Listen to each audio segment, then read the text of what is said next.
Hello student, आज हम लोग देख रहे हैं कक्षा 9 की प्रवेश परीक्षा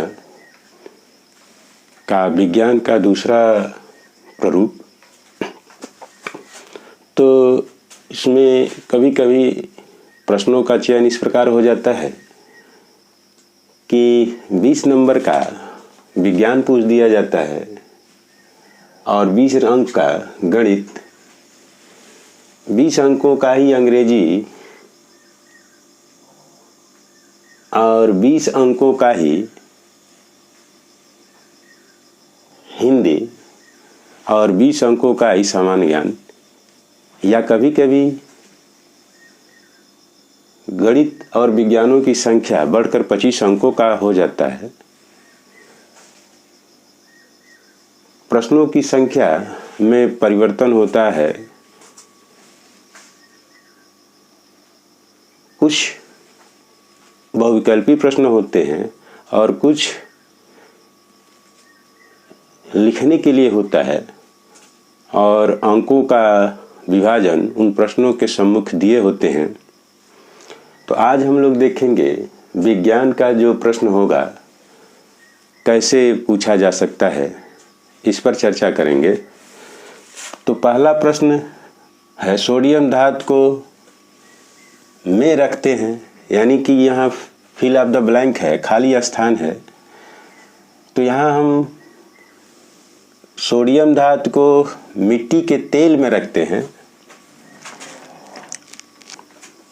तो यहाँ भर सकते हैं मिट्टी का तेल।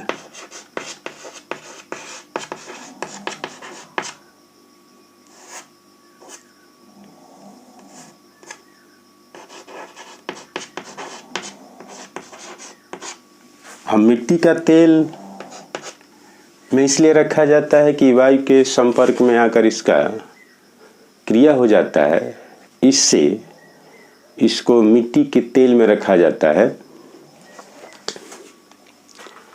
धातु से तार बनाने के गुण कहलाता है। जो धातु होता है उससे तार जब बनाया जाता है तो उस गुण को ही लिखना है। तो उसको हम लोग जानते हैं तान्यता होता है।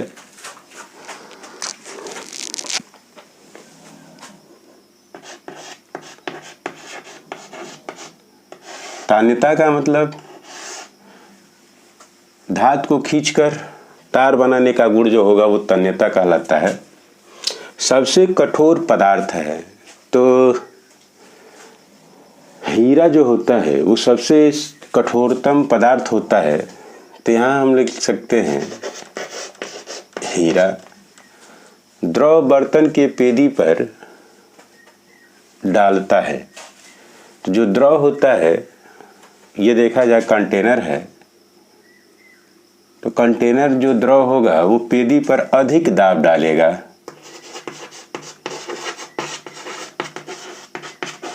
अधिक दाब डालता है। उत्तल लेंस होता है। उत्तल लेंस देखा जाए तो ये हमारा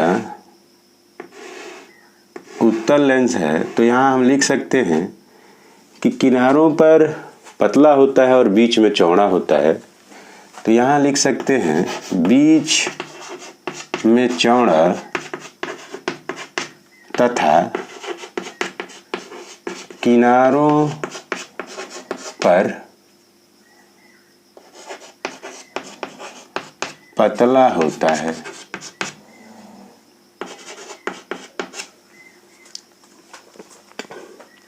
प्रकृति में पाए जाने वाले चुंबक।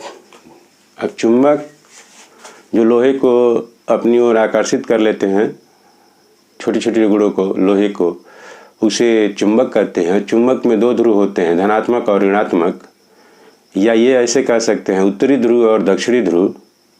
जब आवेश की बात होती है धनात्मक आवेश होता है और ऋणात्मक आवेश होता है।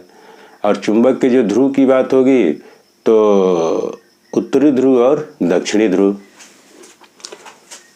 प्रकृति में पाए जाने वाले चुंबक को प्राकृतिक चुंबक कहा जाता है।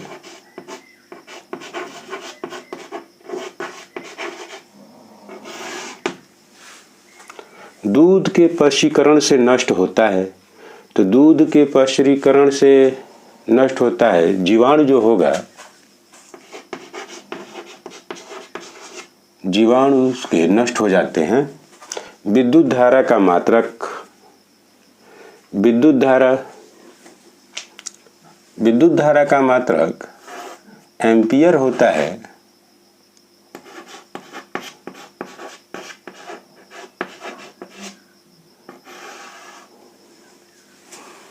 जीवों में होने वाला ही जैव विकास कहलाता है। जो क्रमिक परिवर्तन होगा,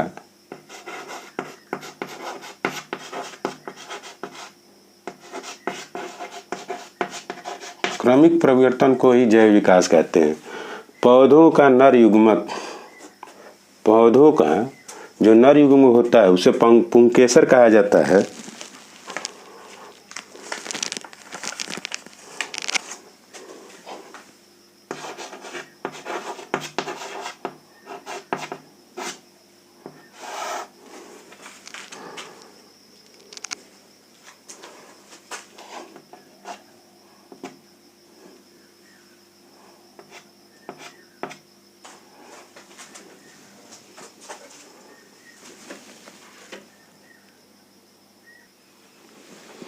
आदर्श एमीटर का प्रतिरोध 0 होता है।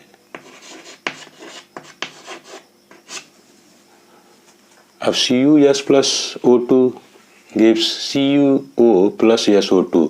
अब इसको बैलेंस करना है तो यहाँ देखा जाए, ऑक्सीजन यहाँ 2 है तो यहाँ क्या है, 2 और 1 3 है, तो बैलेंस नहीं है। Cu 1 है तो यहाँ भी 1 है। अब इसको बैलेंस करने के लिए क्या किया जाए कि यहाँ 2 से गुणा कर दिया जाए 2Cus प्लस, और यहाँ 3 से गुणा कर दिया जाए तो ये 6 हो गया, और 2 सल्फर है तो यहाँ 2 से गुणा कर दिया जाए तो 2 सल्फर हो गया, 4 ऑक्सीजन हो गया, और यहाँ 2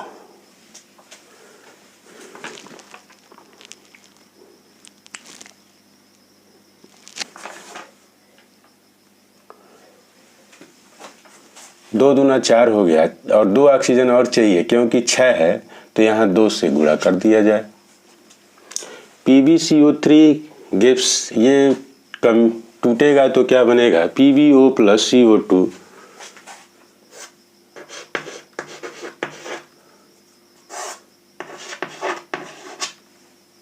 तो देखा जाए ऑक्सीजन 3 है तो 2 यहाँ और 1 ये 3 हो गया, बैलेंस हो गया। 50 मीटर गहरे समुद्र की तली पर दाब कितना होगा, तो दाब बराबर P बराबर होता है H, D और G। H का मान देखें तो 50 मीटर है, द्रव का घनत्व 10⁻³ होता है, G का मान 10 मीटर पर सेकंड स्क्वायर, ये हो गया 500 गुणे 10⁻³ दाब है। तो न्यूटन प्रति मीटर स्क्वायर, या इसको लिख सकते हैं 5 गुणे 2 जीरो यहाँ हो जाए तो 10⁻5 न्यूटन प्रति मीटर स्क्वायर। एक चालक में 10 कूलाम विद्युत आवेश, तो यानी कि Q का मान दिया हुआ है 10 कूलाम। 2 सेकेंड टाइम दिया हुआ है 2 सेकेंड। अब कितना धारा I पूछ रहा है, तो I बराबर होता है Q/T, ये वैल्यू रख दिया जाए 10/2, यानी कि I का मान हो जाएगा 5 एम्पियर।